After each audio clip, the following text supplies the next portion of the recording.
Орсон суралцаж байгаа та бүхэнд баяр хүргэе. За тэгээ та бүхний өмнө бас одоо ахуйн соёлын нэгэн хэсэг болсон хувийн эрүүл ахуйтай холбоотой ийм зүйлийг ярих гэд бэлдээд ирлээ. Намайг Майзул гэдэг.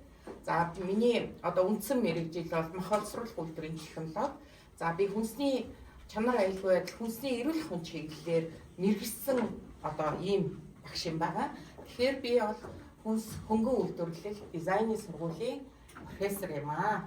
За тэгэхээр зэрэг хэдүүлээ нэг эхлээд эрүүл ахуй гэж юу юм бэ? Юун тухай байдаг одоо шинжлэх ухаан юм бэ гэдэг дээр нэг ярилцаад үзье.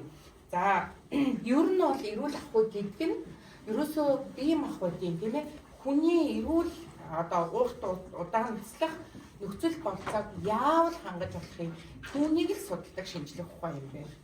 Эрүүл урт удаан яаж амьдарч болохыг гэдгийг судалдаг шинжлэх ухаан юм байна. Тэгвэл одоо Дэлхийн эрүүл мэндийн байгууллага тийм ээ эрүүл ахуй гэдгийг болохоор эрүүл байх, өвчний тархалтаас сэргийлэхэд тустай юм нөхцөл дадал гэдэг ингээд тодорхойлцсон байдаг юм байна. Тэгэхээр дадал гэдэг чинь юу вэ хүмүүстээ? Хийгээд сурцсан зүйл тийм үү? Бид нар өөрийн мэдлгүй очиод хийчдэг зүйл.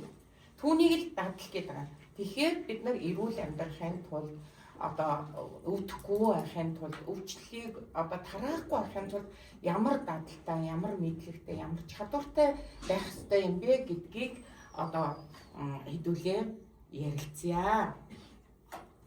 За ер нь бол эрүүл байна гэдэг бол нөгөө хувь хүний эрүүл мэндтэй холбоотой тийм ээ. За тэгэхээр зэрэг эрүүл байна гэдэг бол өвдөхгүй байх. За тэгээд өвдөхгүй байна гэдэг нь зөвхөн бие махбодын өвчин биш бүгдүүдээ. Сэтгцийн өвчин. За бид нар заримдаа ингээд нэг уураа өгсөн үедээ энэ өвчтэй юм хаашаа гэдэг тийм үйлдэл гаргадаг тийм ээ. За тэр чинь болохоор зэрэг нөгөө сэтгцийн хувьд эрүүл биш байгаа даа л гэсэн бидний одоо гаргаж байгаа үйлдэл байх нь шүү дээ тийм ээ. За тэгэхээр зэрэг зөвхөн одоо бие махбодын одоо ингээд өвдөөд шаналаад байгаа зүйл биш.